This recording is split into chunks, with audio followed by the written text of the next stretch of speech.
students. Today we are going to start with the first session of history chapter Age of Industrialization.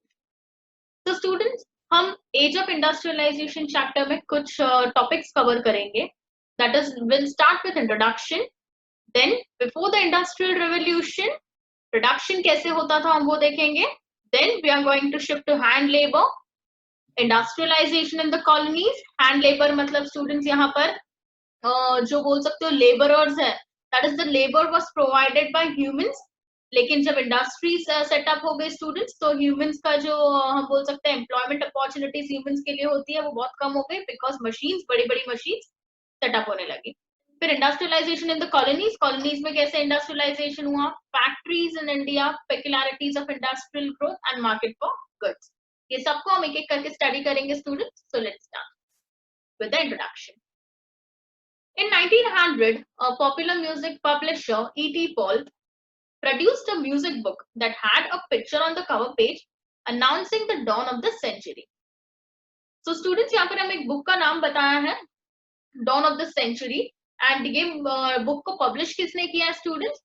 एक popular music publisher है E.T. Paul, उसने ये book publish किया है. उसका cover page जो है बोल सकते हो उस पे एक picture है जिसपे ये बताया है कि century, dawn of the century मतलब न्यू सेंचुरी स्टार्ट हो रही है, एंड जो बोल सकते हो पहले की सेंचुरी है वो खत्म हो चुकी है. नए सेंचुरी में क्या होगा स्टूडेंट्स, बोल सकते हो मॉडर्नाइजेशन होगा.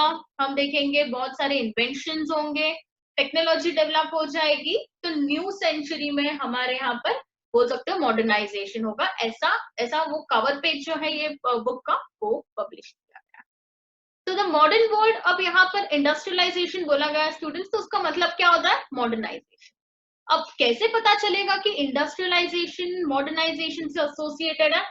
आज आप देखोगे टेक्नोलॉजी चेंज हो रही है, इनोवेशंस आ रहे हैं, मशीन्स, फैक्ट्रीज सेटअप हो रही है, रेलवेज इतने एक्सपैंड हो रहे हैं, स्टीम शिप्स, फिर ट्रेडिंग, ये सब कुछ चीजें स्टूडेंट्स अगर आपके यहाँ पर है एंड डेवलप हो रहा है, आपकी टेक्नोलॉजी डेवलप हो रही है, तो obviously you are staying in you are living in a modern world. Clear students. तो इंडस्ट्रीज जहाँ सेटअप होती है तो वहां पर वो इंडस्ट्री में टेक्नोलॉजी का यूज किया जाता है, एंड वो टेक्नोलॉजी के थ्रू इनोवेशंस किए जाते हैं ताकि प्रोडक्शन अच्छा हो. फिर वही इंडस्ट्रीज में मशीन्स यूज होते हैं, फिर वही इंडस्ट्रीज के बहुत सारी फैक्ट्रीज होती है. इंडस्ट्रीज से रॉ मटेरियल सप्लाई करने के लिए रेलवेज एक्सपैंड किए जाते हैं, एंड इंडस्ट्रीज से रॉ मटेरियल सप्लाई करने के लिए शिप्स की यूज भी की जाती है. करेक्ट.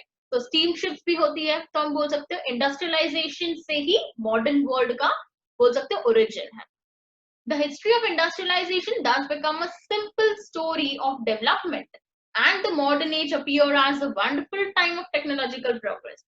So students, इंडस्ट्रियलाइजेशन तो एक स्टोरी है डेवलपमेंट की कि कैसे हुआ, लेकिन स्टूडेंट्स आज जो मॉडर्न एज है वो क्या बन गया है, टेक्नोलॉजिकल प्रोग्रेस का एक वंडरफुल टाइम बन गया. So let's see. Before industrial revolution, अब स्टूडेंट्स ये इंडस्ट्रीज सेटअप होने लगी थी, इंडस्ट्रियल रेवोल्यूशन हो रहा था, उसके पहले क्या था, कुछ ना कुछ तो हुआ रहेगा. आप मानोगे नहीं, वहां पर है ना बहुत ज्यादा इंडस्ट्रियलाइजेशन होता था. बोल सकते हो कि इंडस्ट्रियलाइजेशन होता था ना. इंडस्ट्रियलाइजेशन का मतलब ये नहीं कि मशीन्स, इंडस्ट्रीज, ये सब थी वहां पर. ऐसा नहीं था. प्रोडक्शन बहुत ज्यादा होता था. इंटरनेशनल मार्केट में भी क्या किया जाता था, इंडस्ट्रियल बोल सकते हो इंटरनेशनल मार्केट में भी रॉ मटेरियल्स बहुत ज्यादा क्वांटिटीज में सप्लाई किए जाते थे.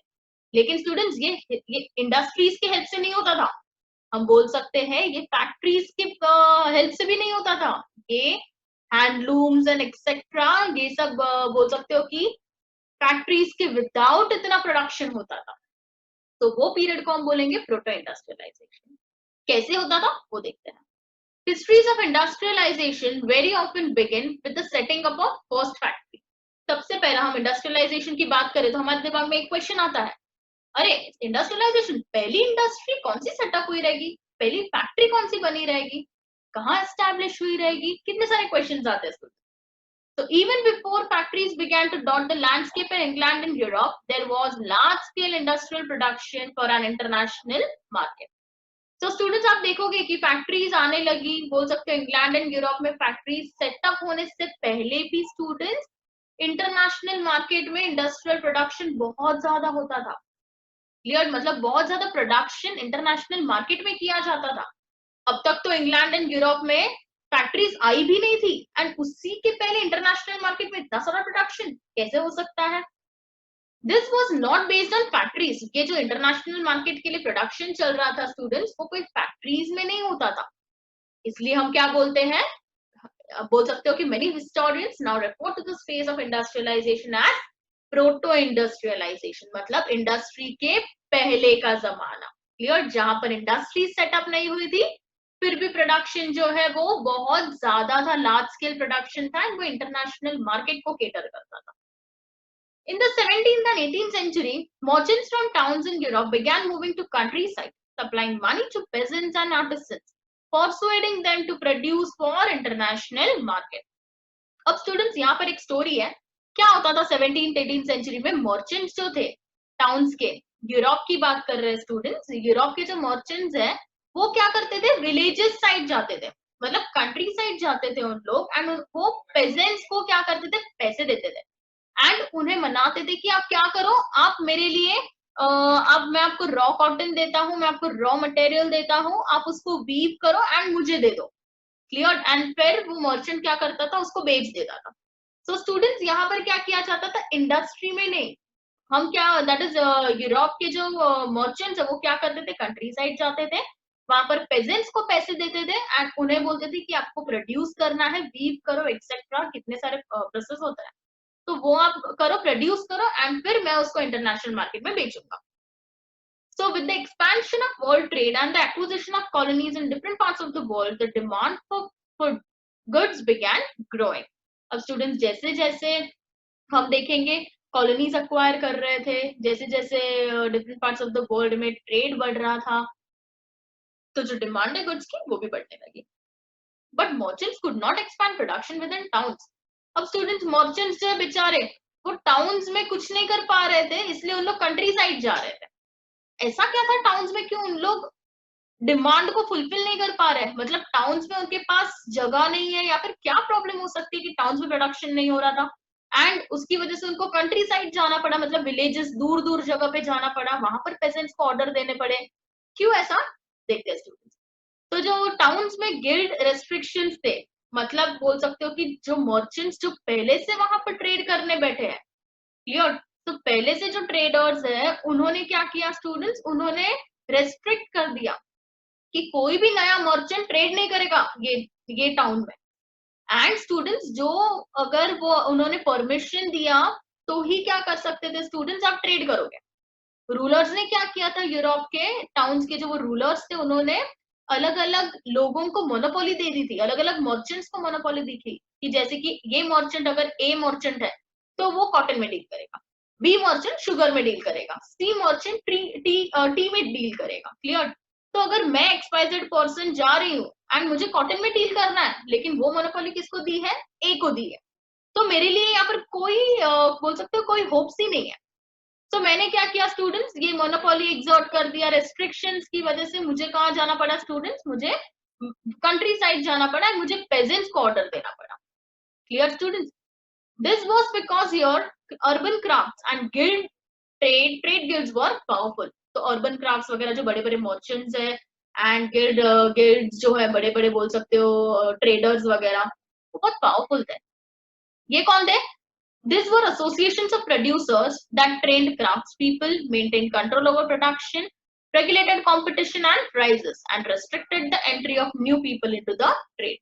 हमेशा कंपटीशन जमाते रहते थे, प्रोडक्शन पे कंट्रोल कर रखते थे, कंपटीशन के बारे में हमेशा होता था यहाँ पर, एंड प्राइजेस भी डिटरमाइन यही करते थे पीपल, एंड नए लोगों को एंटर करने देते नहीं थे। करेक्ट, फिर रूलर्स ने क्या किया था, ऊपर से यही गिल्ड जो एसोसिएशंस थे, प्रोड्यूसर्स के एसोसिएशन, उनको ही राइट्स दे दिया कि भाई आप मोनोपोली आप ले लो। मोनोपोली मतलब आपका 100% ये रॉ मटेरियल पे आपका हक, मतलब आपके अलावा किसी को यहाँ पर ये रॉ मटेरियल में ट्रेड करने का मौका नहीं मिलेगा।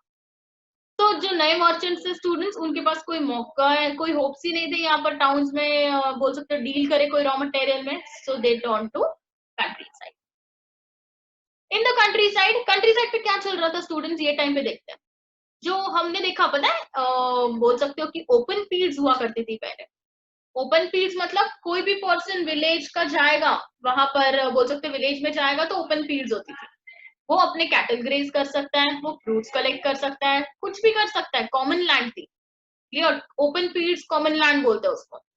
लेकिन स्टूडेंट्स ये टाइम पे open fields and common lands को एनक्लोज कर दिया, मतलब बोल सकते हो रेस्ट्रिक्शंस डाल दिए कि पुअर पेजेंट्स वहां पर अपने कैटल को ग्रेज नहीं करवा सकते, एनक्लोज कर दिया, मतलब बोल सकते हो दीवारें बांध दी, क्लियर। सो बेचारे अभी कॉटेजर्स एंड पुअर पेजेंट्स है, उनका सर्वाइवल ही चला गया, ना उन लोग फायरवुड कलेक्ट कर सकते हैं, ना वेजिटेबल्स, ना हे स्ट्रॉ, कुछ नहीं, घर घर भी नहीं था स्टूडेंट्स उनके पास, सोचो अगर घर भी एनक्लोज लैंड में आ जाता ना तो वो भी चला जाता था उनका, तो उनको कोई अल्टरनेटिव सोर्स ऑफ इनकम ढूंढना पड़ा। तो जब मर्चेंट्स वहां गए एंड उन्होंने मर्चेंट्स ने बोला कि आप मेरे लिए इतना प्रोडक्शन करो, तो वो बहुत खुश हो गए, उनको अच्छा लगा कि उनको एक अपॉर्चुनिटी मिला, एंड जब मर्चेंट्स पैसे लेके एडवांसेस देने गए तो वो अग्री कर लिया उन्होंने, बिकॉज पैसा तो अभी उनके लिए सर्वाइवल के लिए बहुत इंपॉर्टेंट था, लाइवलीहुड छीन लिया था, बिकॉज एनक्लोज हो गया लैंड, एनक्लोज मतलब बोल सकते हो कि हर साइड से डिसअपियर हो जाना, that is common field disappear हो गई,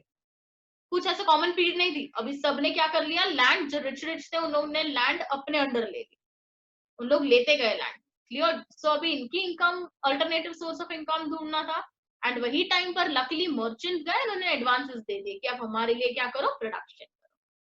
This proto-industrial system was thus a part of network of commercial exchanges. It was controlled by merchants and the goods were produced by vast number of producers working within their family farms, not in factories.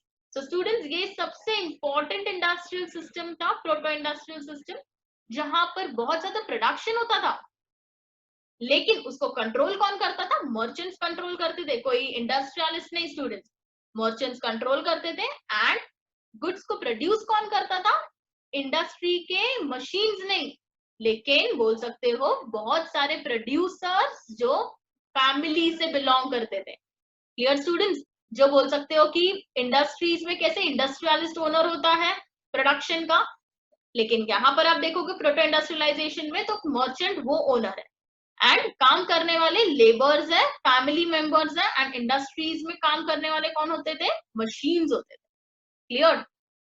तो ये बहुत difference है proto industrialisation and industrialisation का। At each stage of production, 20 to 25 workers were employed by each merchant. हर एक merchant student सोचो 25 लोगों को employment देता था. This meant that each clothier was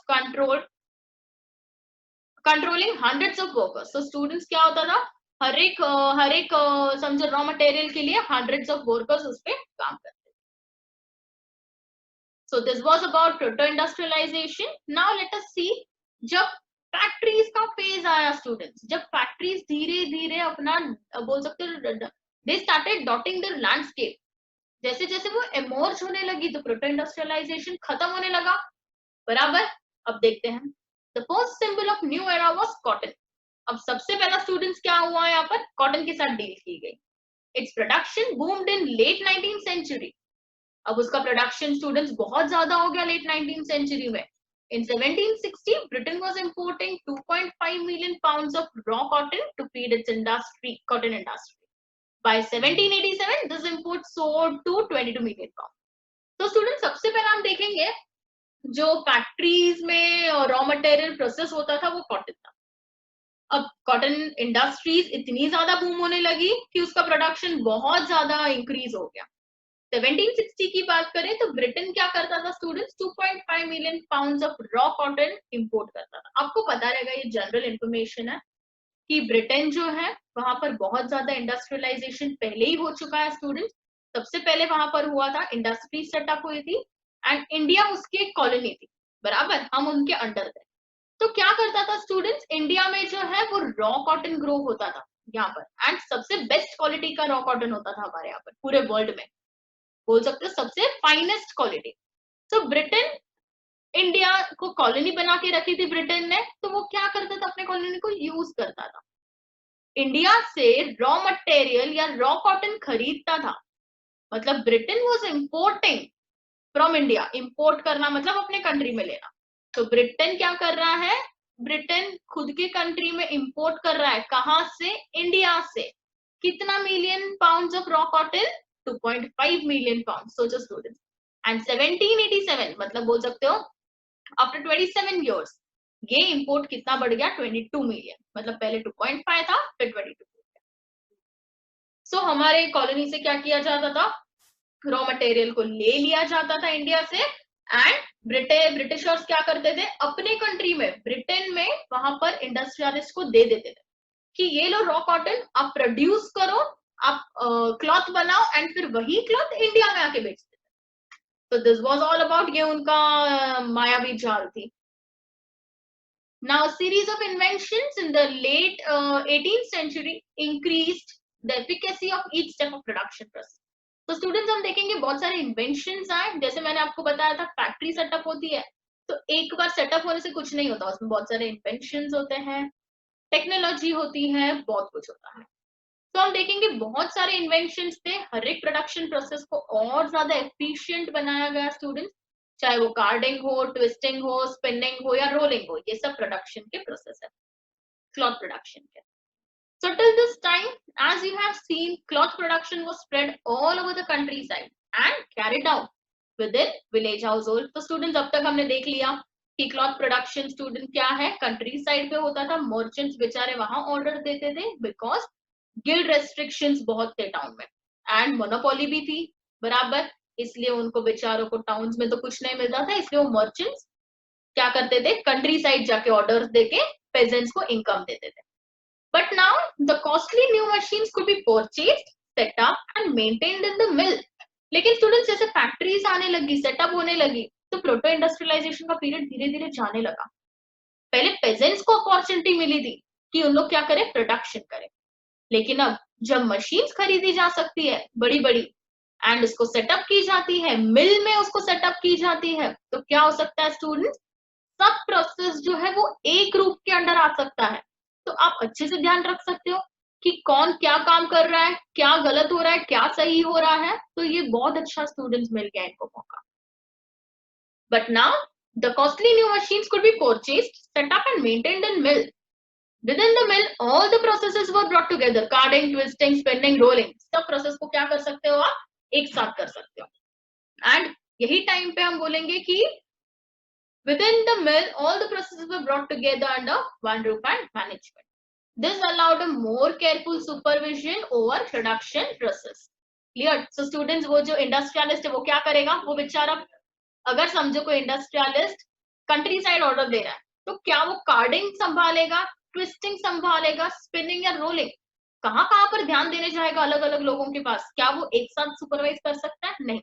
लेकिन अगर इंडस्ट्री में एक ही जगह पे ये सब प्रोसेस हो रहा है, तो क्या वो सुपरवाइज कर सकता है, यस, करेक्ट, बिकॉज एक ही रूप के अंदर है, तो वो अच्छे से सीसीटीवी कैमरा के थ्रू पूरा सुपरवाइज कर सकता है।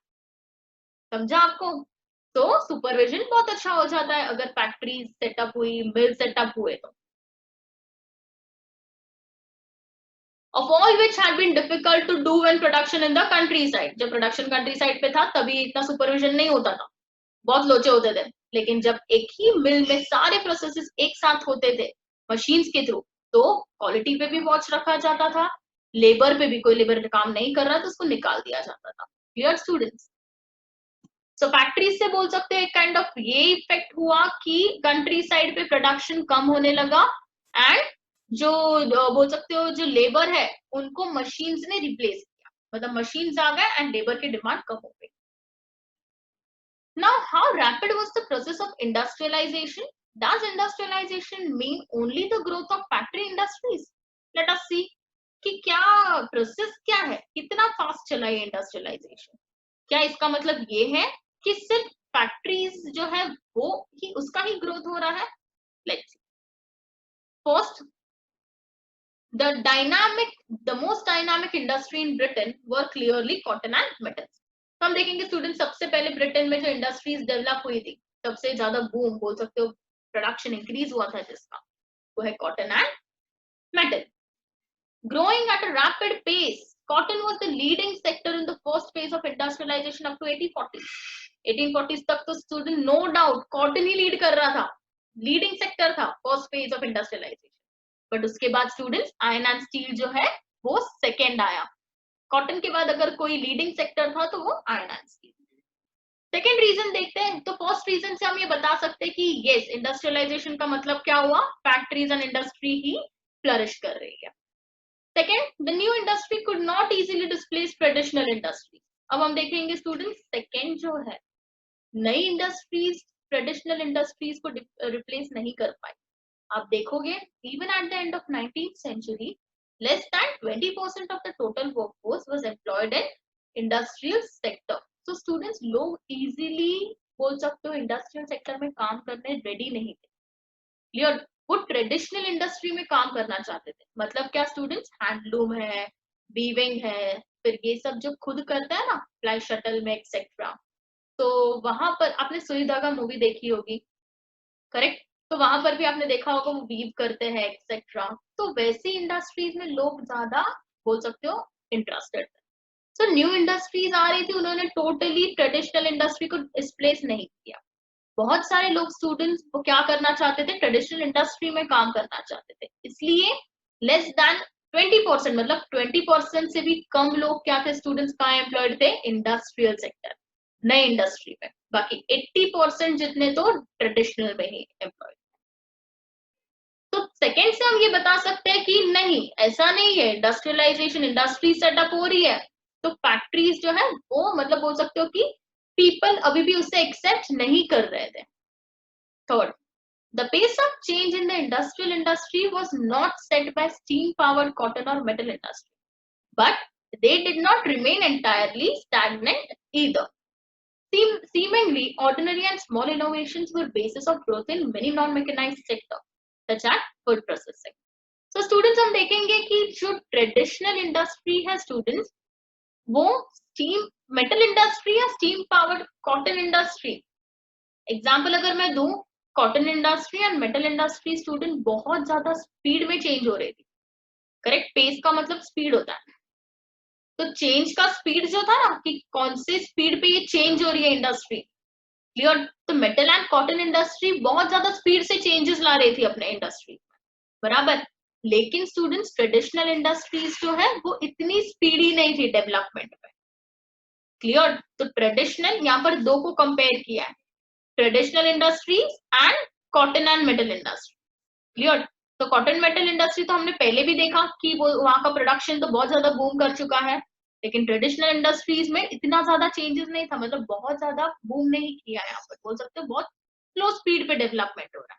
बट स्टूडेंट्स, ऐसा भी नहीं है कि ट्रेडिशनल इंडस्ट्रीज रुक गई है, ऐसा भी नहीं है कि वहां पर प्रोडक्शन जीरो हो चुका है।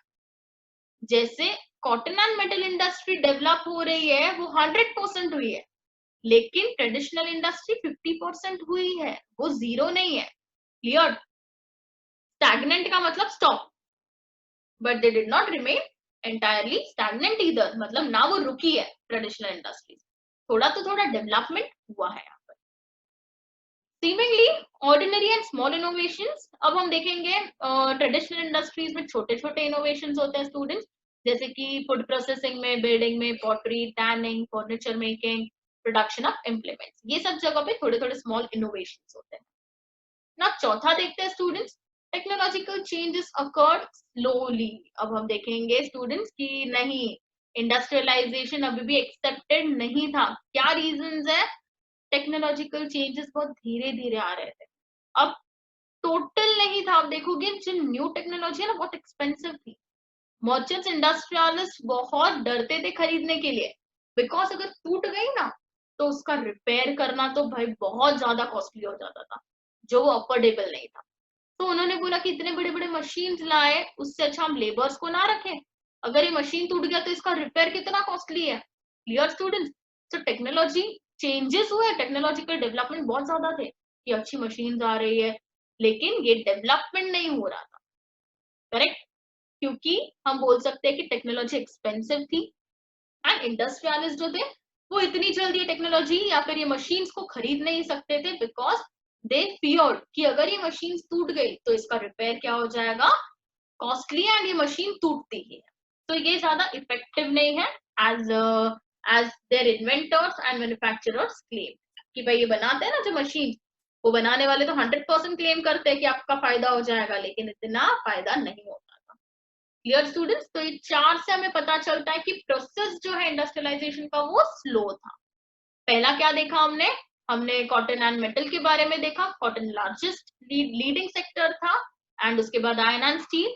सेकेंड देखा हमने कि जो न्यू इंडस्ट्रीज है उसने टोटली डिस्प्लेस नहीं किया था ट्रेडिशनल इंडस्ट्री को, लेस देन 20% ही न्यू इंडस्ट्रीज में एम्प्लॉयड थे।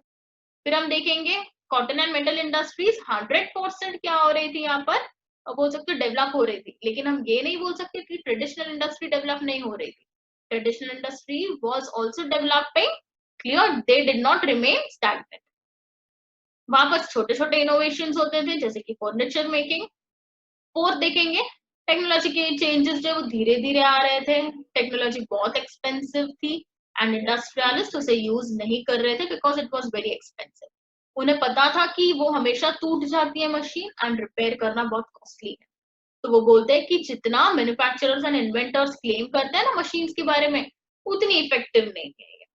सो जेम्स वॉट जो है स्टूडेंट्स, उसने एक स्टीम इंजन इंप्रूव की थी, जो बनाई किसने? न्यू कॉमन ने बनाई थी। Clear? And patented the new engine in 1781। So students यहाँ पर एक 1 मार्क के लिए पूछा जाता है कि न्यू कॉमन जो है ये एक पर्सन है जिसने क्या किया था? स्टीम इंजन बनाया था। करेक्ट? एंड वो स्टीम इंजन को इंप्रूव किसने किया? जेम्स वॉट ने। जरा भी इसमें आप कंफ्यूज मत होना, बनाया किसने, प्रोड्यूस किसने किया था? न्यू कॉमन ने। क्लियर? एंड जेम्स वॉट ने क्या किया? उसको इंप्रूव किया। आप कोई भी चीज इंप्रूव करते हो ना वैसे, एंड इंप्रूव करके पेटेंट कर दिया नया, मतलब नया एक इंजन बनाया 1781। क्लियर? तो ये जेम्स वॉट ने क्या किया? 1781 में इंप्रूव करके एक नया इंजन बना दिया जो ऑलरेडी न्यू कॉमन ने पहले बनाया था।